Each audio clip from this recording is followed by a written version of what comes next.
আসসালামু আলাইকুম ওয়া রাহমাতুল্লাহি ওয়া বারাকাতুহু। সবাই কেমন আছেন? কি অবস্থা? এই যে বাল্ডিং থেকে বেরোলাম।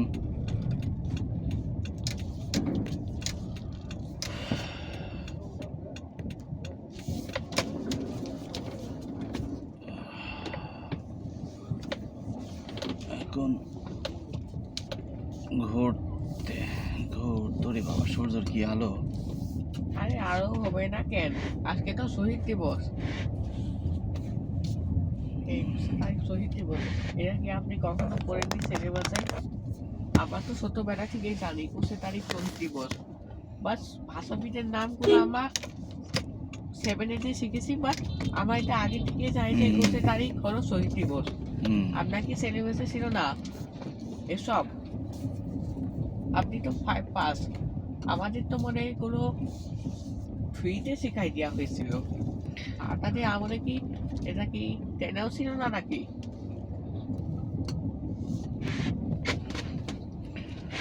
এখন হলো আসি উত্তরা মেম্বার বাড়ি রেলগেট। এখন এদিক থেকে দিয়াবাড়ি যাব, দিয়াবাড়িতে ঘুরে আবার চলে আসবো।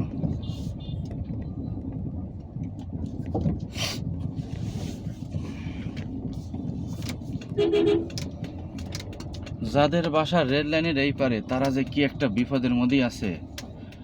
আর একটা জিনিস দেখলাম, উত্তরা এই অতিরিক্ত মশা, ওরে বাবা বাবা, দিনে তো মশা, ঘরের ভিতরেও মশা লাগে ফ্যান না চালাইলে। আর বিকেলের পর থেকে তো মনে করেন যে সন্ধ্যা হইলে মশার চোদনে আর টিকা যায় না। মানে কি যে একটা অবস্থা, মশার সাথে আমরা বাস করছি উত্তরা আজমপুর, মানে উত্তরা সেক্টরে যারা থাকি আর কি। আর আমার কাছে মনে হয় যে পুরা ঢাকা শহরেই 15-20 দিন, এই 20-25 দিন ধরেই এত পরিমাণ মশা যে মশার চোদনে মনে করেন যে টিকা যাচ্ছে না। কয়েল ধরাইলেও দেখা যাচ্ছে মশাই কামড়াইতেছে। মানে এমন একটা অবস্থা। কিছুক্ষণ মানে কয়েল যদি একটুখানি লিবে যায় বা একটু হইতেছে, মশার চোদনে আর বাঁচা যাচ্ছে না।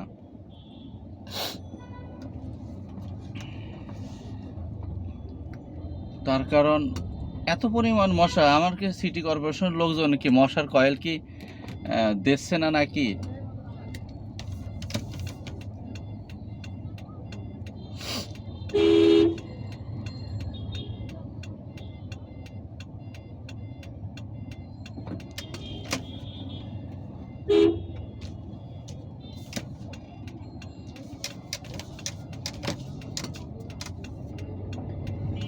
গাড়ি কাট মতো না দিলে গাড়ি কি বেরোয়?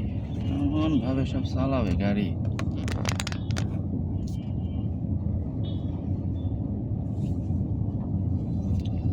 মানে কি একটা অবস্থা। মানে মোজা পরে থাকলো মোজার উপর দিকে আমরাই মশাই, প্যান্ট পরে থাকলো প্যান্টের উপর দিকে আমরাই। মানে কোথাও একটু 30 সেকেন্ডে একটু দাঁড়াবো উত্তরাতে, কোথাও যে একটু দাঁড়াবে মানুষ, সেটার কোনো সুযোগ নেই। মশা আর মশা, এত পরিমাণ মশা, ওরে বাবা বাবা। মানে এই যে উত্তরা কুয়েত সরকারি হসপিটাল, এই যে বাম পাশে।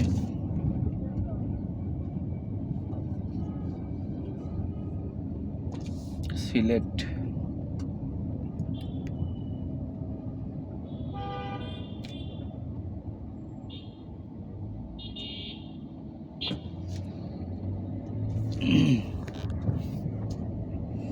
আমি যেদিকে যাচ্ছি এদিকটাই হলো সূর্য, তো ভিডিও তো আসলে ক্লিয়ার হবে না, সূর্যর কারণে ক্লিয়ার হবে না।